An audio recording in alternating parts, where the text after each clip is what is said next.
Chapter 14 વાત એક શાપની. સાહિત્ય પ્રકાર નવલિકા છે. લેખક મહેશ વાસુદેવ યાજ્ઞિક છે. જન્મ ધંધુકામાં થયો. પછી એમની નવલકથાઓમાં રેશમ, ડંખ, ખેલંદો, વંશવિચ્છેદ, છળકપટ. રેશમખંડ જેવી એમની યશ કલગી નવલકથા પર એ જ નામે હિન્દીમાં સિરિયલ પણ બની હતી.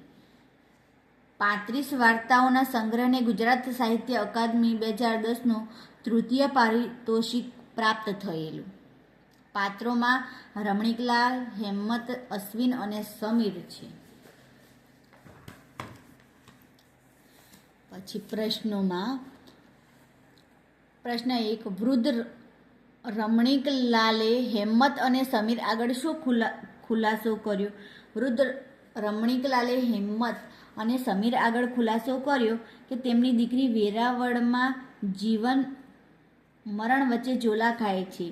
કલાક પહેલાં દીકરીના સસરાનો ફોન આવતા તેઓ પાણી પીવા પણ રોકાયા નહીં. એમની 28 વર્ષની દીકરી દાઝી ગઈ છે. એ સિરિયસ છે અને તાત્કાલિક આવવા કહ્યું છે. ભિખારીને ભીખ ના આપવાની સમીરની વાત સાચી હશે, પણ એ ભિખારણને કરગરતી જોઈને એક બાપ તરીકે એમને દયા આવી. તેને આવા કોઈ ગરીબના આશીર્વાદ મળે અને દીકરીના થોડા શ્વાસ લંબાય તો એનું મોઢું જોવા પામે એ આશાથી તેણે ભિખારણને 100 રૂપિયાની નોટ આપી હતી. પ્રશ્ન 2, રમણીકલાલ મનોમંથન પછી હેમંત અને સમીર આગળ શું બોલ્યા? રમણીકલાલ મનોમંથન પછી હેમંત અને સમીર આગળ બોલ્યા કે મારા પાપની સજા મારી દીકરીએ ભોગવવી પડી. ગુનો મેં કર્યો અને સજા એ બાપડીને મળી. હજુ 4 મહિના પહેલાં જ એ વિધવા થઈ છે. જોતા વેત આંખને ઠારે એવો જુવાન જોત જમાઈ ઘડીના 6ઠ્ઠા ભાગમાં હતો નહોતો થઈ ગયો. હજુ એ ઘાની કળ વળે એ પહેલાં આ કઠણાઈ આવી. કોઈની આંતરડી કકડે ને એ શાપ આપે તો શું થાય એ સગી આંખે જોઈ લીધું. કોઈની દુઆ કે આશીર્વાદ ફળે છે કે નહીં એ જોવાનું બાકી છે. વર્ષો પછી હૈયું ખોલવાની તક મળી છે એટલે મનનો ભાર હળવો થશે, પાપ ધોવાશે. મનની અંદર પારાવાર પસ્તાવો તો ઘણી વાર થાય, પણ એ પીડા ઠાલવવી ક્યાં? આજે બધું કહી દઈશ એટલે તમને પણ કંઈક બોધપાઠ મળશે. પ્રશ્ન 3,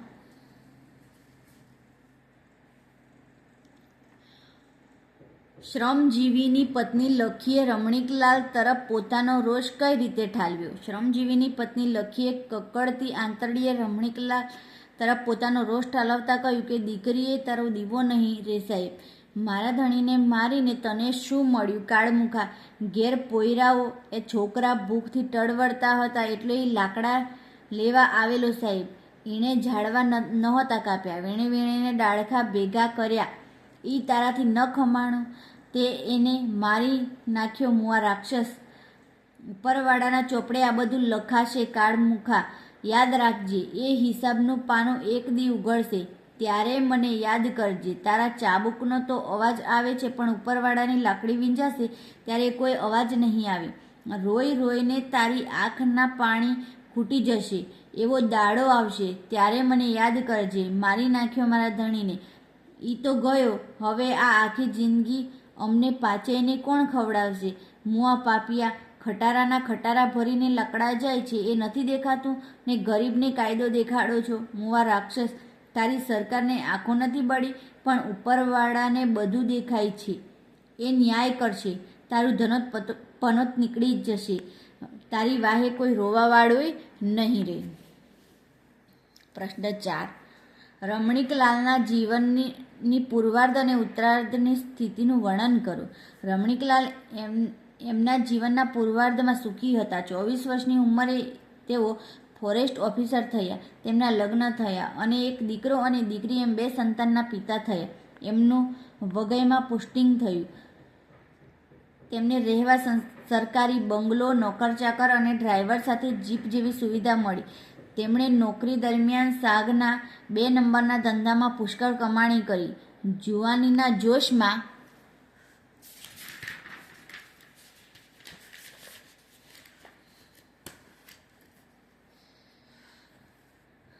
તેઓ ત્યાંની આસપાસની પ્રજા પર ધાક જમાવવા જીભ લઈને નીકળતા અને સૌને પોતાનો વટ બતાવતા. પરંતુ રમણીકલાલનું ઉત્તરાર્ધ જીવન અત્યંત કરુણાજનક રહ્યું. લાકડા નહીં પણ ડાળખા લઈને જતા ગરીબ શ્રમજીવીને તેમણે ચાબુક ફટકારીને મારી નાખ્યું. કકડતી આંતરડીએ શ્રમજીવીની પત્ની લખીએ શાપ આપ્યો. એ શાપના પરિણામે તેમની પત્ની હાર્ટ એટેકમાં મૃત્યુ પામી. અમેરિકામાં ભણતા દીકરાને આંતરડાનું કેન્સર થયું. એની સારવારમાં બધી કમાણી સાફ થઈ ગઈ, છતાં તે બચ્યો નહીં. જુવાન જોત જમાઈનું મૃત્યુ થયું અને દીકરીને પૈસાની લાલચમાં સાસરીવાળાએ સળગાવી દીધી.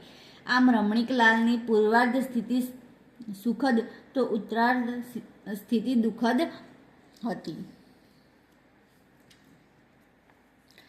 કર્મનો હિસાબ દરેકે ચૂકવવો જ પડે છે. આ વિધાન વાત એક શાપની કૃતિના આધારે સમજાવો તો કર્મનો હિસાબ દરેકે ચૂકવવો જ પડે છે. આ વિધાનનું સચોટ ઉદાહરણ વાત એક શાપની કૃતિના રમણીકલાલ છે. જુવાનીમાં સુખ સાહેબીમાં જીવતા રમણીકલાલ હોશ ખોઈ બેઠા.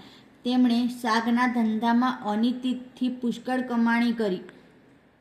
તેઓ વઘઈની પ્રજા પર ધાક જમાવતા. એકવાર બે શ્રમજીવીઓ માત્ર ડાળખા વીણીને તેનો ભારો ઘેર લઈ જતા હતા. રમણીકલાલને જોઈને ડરી ગયા અને ત્યાંથી તેઓ ભાગ્યા. તેમણે પીછો કર્યો અને એમાં એક ઝડપાઈ ગયો. એ કરગડતો રહ્યો, પણ રમણીકલાલે એને એટલી જોરથી ચાબુક ફટકારી કે એની ખોપરી ફાટી ગઈ. ગરીબ શ્રમજીવીના પત્ની અને બાળકો નિરાધાર થઈ ગયા. એની પત્નીએ કડકડતી આંતરડીએ રમણીકલાલને શાપ આપ્યો. રમણીકલાલે એના જીવનના ઉત્તરાર્ધમાં હાર્ટ એટેકમાં પત્ની ગુમાવી. અમેરિકામાં રહેતા દીકરાને થયેલા આંતરડાના કેન્સરની સારવારમાં બધી કમાણી ખર્ચાઈ ગઈ, છતાં દીકરો ન બચ્યો. જુવાન જોધ જમાઈ મૃત્યુ પામ્યો અને સાસરિયાએ પૈસાની લાલચમાં દીકરીને જીવતી સળગાવી દીધી. આમ રમણીકલાલે યુવાનીમાં જે ક્રૂર કર્મો કર્યા હતા અને અનિતિથી જે કમાણી કરી હતી એનો હિસાબ એને ઘડપણમાં ચૂકવવો પડ્યો. 3-4 વાક્યોમાં પ્રશ્ન લખો. ટ્રેનમાં ચડેલા રમણીકલાલનો દેખાવ કેવો હતો? ટ્રેનમાં ચડેલા રમણીકલાલનો ચહેરો ચોરસ હતો. સૂર્યના તડકામાં તેમની ચામડી ગૌવર્ણી થઈ ગઈ હતી. થોબિયાના વાળ થોડા સફેદ અને બાકીના ભરાવદાર વાળ કાળા હતા. તેમની ઊંચાઈ આશરે 6 ફૂટ હતી.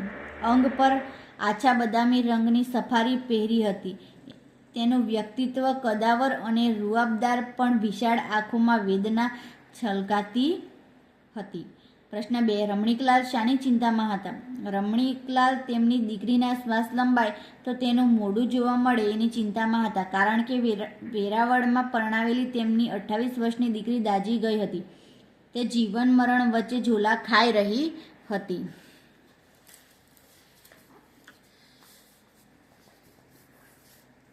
પ્રશ્ન 3. રમણીકલાલે કઈ આશાથી ભિખારણને 100 રૂપિયાની નોટ આપી દીધી? રમણીકલાલે અન્ય કોઈ સ્વાર્થથી નહીં, પણ આવા કોઈ ગરીબના આશીર્વાદ મળે અને દીકરીના શ્વાસ થોડા લંબાય તો દીકરીનું મોઢું જોવા મળે, આ આશાથી રમણીકલાલે ભિખારણને 100 રૂપિયાની નોટ આપી દીધી. હેમત અને સમીર બંનેએ રમણીકલાલને પાણી પીવા શા માટે આગ્રહ કર્યો? એમણે શું સમજાવ્યા? હેમત અને સમીર બંનેએ ખરા હૃદયથી રમણીકલાલને પાણી પીવા આગ્રહ કર્યો, કારણ કે રમણીકલાલે દીકરીનું મોઢું જોયા પછી જ પાણી પીશે એવું નક્કી કરેલું. એમને સમજાવ્યા, તમે તો સમજદાર મુરબ્બી છો. દીકરીની સારવાર કરવા માટે પણ શરીરમાં તાકાત ટકાવી રાખવી પડશે. 2 ઘૂંટડા પાણી પીશો તો અમનેય સારું લાગશે. એમના આગ્રહને વશ થઈ રમણીકલાલે પાણી પીધું. પ્રશ્ન 5. રમણીકલાલે કરેલા ખુલાસાની સમીર પર શી અસર થઈ? રમણીકલાલે કરેલો ખુલાસો સાંભળીને સમીરને પસ્તાવો થયો. આઈ એમ વેરી સોરી કહીને રમણીકલાલની માફી માગી. પોતાના થેલામાંથી પાણીની બોટલ કાઢી સમીરે એમના હાથમાં મૂકી અને સાંત્વના આપતા કહ્યું, વડીલ, ચિંતા ન કરો, ઈશ્વર સૌ સારાવાના કરશે, તમારી દીકરી બચી જશે. પ્રશ્ન 6. શ્રમજીવીની પત્ની લખીના રોષમાં શું છે? શ્રમજીવીની પત્ની લખીના રોષમાં તેના અંતરની કકડતી વેદના છે. તેને ઈશ્વરમાં શ્રદ્ધા છે. તેના પતિએ કાંઈ ખોટું નથી કર્યું એનો અહેસાસ છે. સરકારી ખાતામાં કેવા કેવા ખોટા કામો થાય છે અને ગરીબોનું કેવું શોષણ થાય છે એ દર્શાવ્યું છે. ગરીબ છતાં શૂરવીર સ્ત્રીના શાપમાં જનૂન અંતરની સચ્ચાઈ અને વેદના છે. પ્રશ્ન 7. રમણીકલાલને પોતાની સ્થિતિ માટે કઈ ઘટના જવાબદાર લાગે છે? રમણીકલાલે ગુસ્સામાં આવીને નિર્દોષ શ્રમજીવીને ચાબુકથી ફટકારી મારી નાખ્યો હતો અને તેની પત્ની લખીએ કકળતી આંતરડીએ શાપ આપ્યો હતો. રમણીકલાલને પોતાની સ્થિતિ માટે આ ઘટના જવાબદાર લાગે છે. પ્રશ્ન 8. રમણીકલાલે ટ્રેનમાં ફોન શા માટે ન ઉપાડ્યો? વેવાઈ કદાચ દીકરીના માઠા સમાચાર આપે તો એ વિચારથી રમણીકલાલનામાં ફોન ઉપાડવાની હિંમત નહોતી, એટલે તેમણે ટ્રેનમાં ફોન ઉપાડ્યો નહીં. પ્રશ્ન 9. રમણીકલાલની નોકરીની શરૂઆતના સમયનો તમારા શબ્દોમાં આલેખો. તો રમણીકલાલે 24 વર્ષની ઉંમરે ફોરેસ્ટ ઓફિસરની નોકરી મળી. એમનું પોસ્ટિંગ વઘઈમાં હતું. તેમને રહેવા સરકારી બંગલો, નોકર-ચાકર, ડ્રાઈવર સાથે જીપ જેવી સુવિધા મળી. તેઓ સાગના 2 નંબરના ધંધામાં પુષ્કળ કમાયા. તેમને તેમના હોદ્દાનો અને સત્તાનો નશો હતો. તેમની પત્ની અને દીકરો તથા દીકરી એમ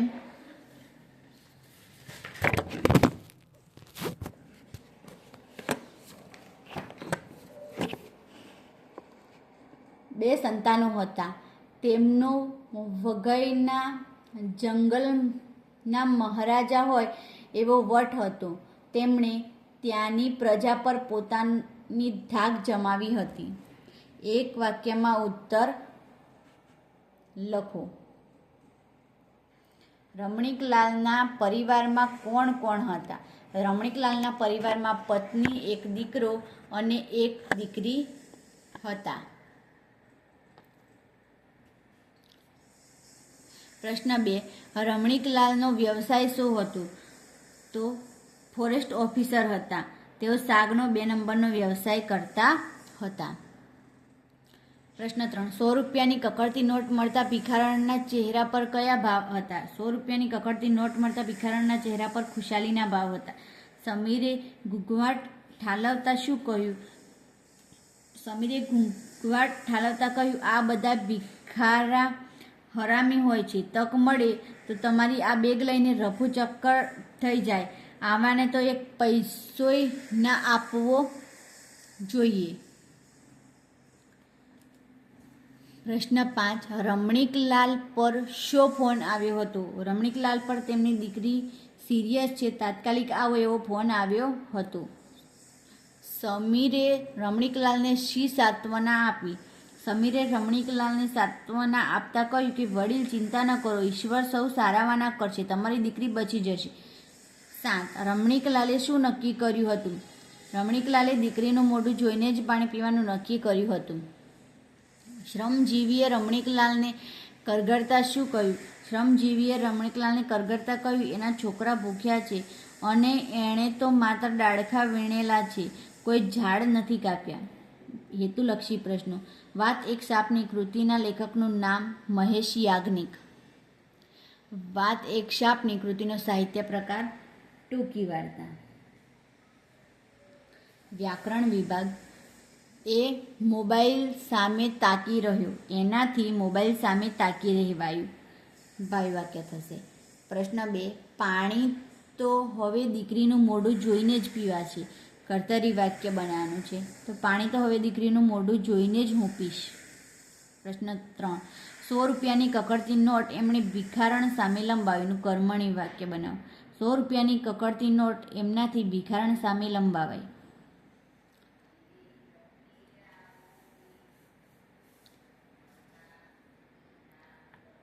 વાક્ય પરિવર્તન કરવું. હિંમત હારીને કોઈ ફાયદો નથી નું પ્રશ્નાર્થ વાક્ય બનાવવાનું છે. હિંમત હારીને શો ફાયદો?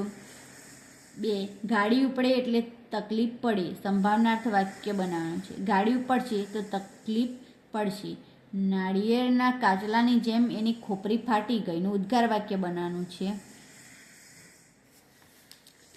અરે રે, નાળિયેરના કાચલાની જેમ એની ખોપરી ફાટી ગઈ. પછી 4.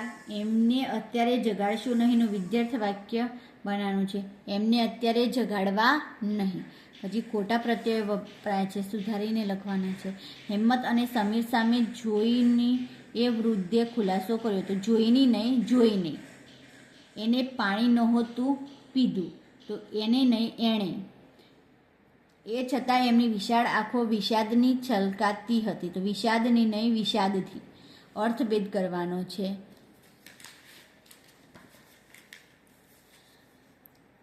સાપ તો બદ્દુઆ, અને સાપ એટલે સર્પ. આગલો એટલે પહેલો, અને આગળો એટલે ઉલાળો. પછી બંગલો એટલે આલિશાન મકાન, અને બગલો એટલે જળચર પક્ષી. કળ એટલે સતત દુઃખ કે તેથી આવતી મૂર્છા, અને કર એટલે જકાત.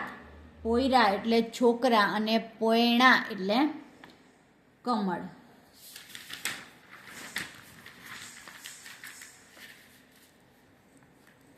પછી સમાનાર્થી શબ્દ લખવાનો છે. ટકોર ઈશારો, સૂચના. વિષાદ ગ્લાનિ, દુઃખ.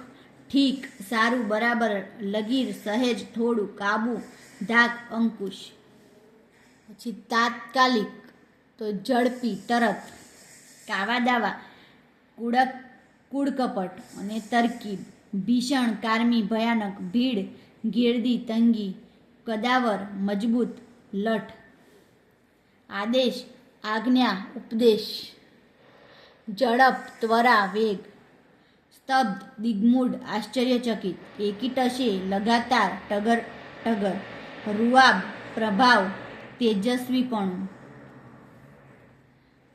યાદ યાદી, ટાંચણ. હિંમત બહાદુરી, હામ. દયા કૃપા, કરુણા. નિસાસો નિસ્વાર્થ, અને હાયકારો. દેખાડો, ડોળ, ઢોંગ. વિરોધી શબ્દ લખવાના છે, અને વિરોધી શબ્દ લખીને વાક્યનો અર્થ ન બદલાય એ રીતે વાક્ય ફરીથી લખવાનું છે. હરખચંદની વાત સાચી હતી, હરખચંદની વાત ખોટી ન હતી. બહુ ગંભીર થઈને જીવવું નહીં, ખૂબ હળવા થઈને જીવવું. કોઈનું હૈયું શાપ આપે એવા કાર્યો કરવા નહીં, કોઈનું હૈયું આશીર્વાદ આપે એવા કાર્યો કરવા જોઈએ. વિધવા એટલે જેનો પતિ જીવતો નથી તે. સદવા એટલે જેનો પતિ જીવે છે તે. સારા કામ થતા હોય એમાં હકાર ભણવી, સારા કામ થતા હોય એમાં નકાર ભણવી નહીં. શબ્દ સમૂહ માટે એક શબ્દ. કાનના મથાળેથી લઈ વધારેલા વાળનો ગુચ્ચો, તો થોભિયા. કદમાં મોટું, કદાવર. કાનની આગળનો આંખ સુધીનો પોચો ભાગ, લમણું. પોતાની જાત ઉપર વિશ્વાસ, આત્મવિશ્વાસ. મનમાં ચાલતા વિચારોની ગડમથલ, મનમાં ચાલતા વિચારોનું મંથન, મનોમંથન. મનુષ્યના જીવનનો શરૂઆતના 25 વર્ષનો ગાળો, ગધા 25. ચામડાની કે સૂતરની ગૂંથેલી લટકતી દોરી, ચાબુક. સામું મળતા મૃત્યુની આગાહી આપે એવું કાળમુખું. શબ્દોના શિષ્ટ રૂપ આપવાના છે, તળપદો શબ્દોના. પોયરા એટલે છોકરા. નહોતા એટલે ન હોતા, ઈએ એ પણ. ડાળખા તો ડાળખીઓ. નો ખમાણું એટલે ના સહન થયું. ઈને એટલે એણે. વાહે એટલે પાછળ. રોવું એટલે રડવું. આંતરે દાડે એટલે એક દિવસના ગાળે. પછી જોડણી સુધારીને લખવાની છે.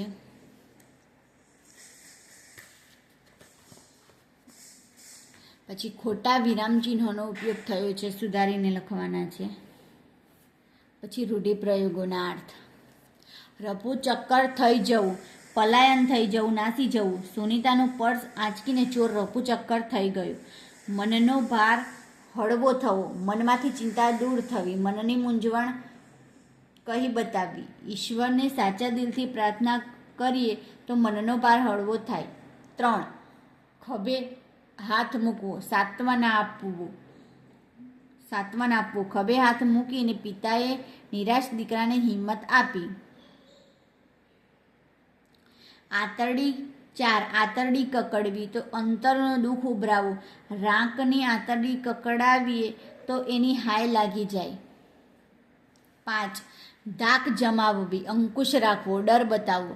ઘણા અમલદારો કર્મચારીઓ પર ધાક જમાવીને પોતાનું ધાર્યું કરાવતા હોય છે. પ્રશ્ન 6. કમાન છટકવી, ગુસ્સો આવવો, વાત વાતમાં કમાન છટકવી એ સારી નિશાની નથી. 7. ખોપરી ફાટી જવી, મગજને નુકસાન પહોંચવું, મૃત્યુ થવું. એક મજૂર પર બંધાતા મકાનનો સ્લેબ તૂટી પડતા એની ખોપરી ફાટી ગઈ. દીવો ન રહેવો, વંશ ન રહેવો, કોઈ નિર્દોષની હાય લાગે તો ઘરનો દીવો ન રહે. ઉપરવાળાની લાકડી વીંજાવી, પરમેશ્વર દ્વારા સજા થવી. કહેવાય છે કે ઉપરવાળાની લાકડી વીંજાય તો એ બહુ આકરી હોય છે. 10. કમાણી સાફ થઈ જવી, કમાયેલું ધન ખર્ચાઈ જવું. પિતાની ગંભીર બીમારીની સારવાર પાછળ સુકેતુની બધી કમાણી સાફ થઈ ગઈ. 11. દબાણ કરવું, ફરજ પાડવી. આજે પણ દહેજ માટે પુત્રવધુ પર ખૂબ દબાણ કરવામાં આવે છે. પછી વાક્યોમાંથી સંયોજક શોધવાના છે.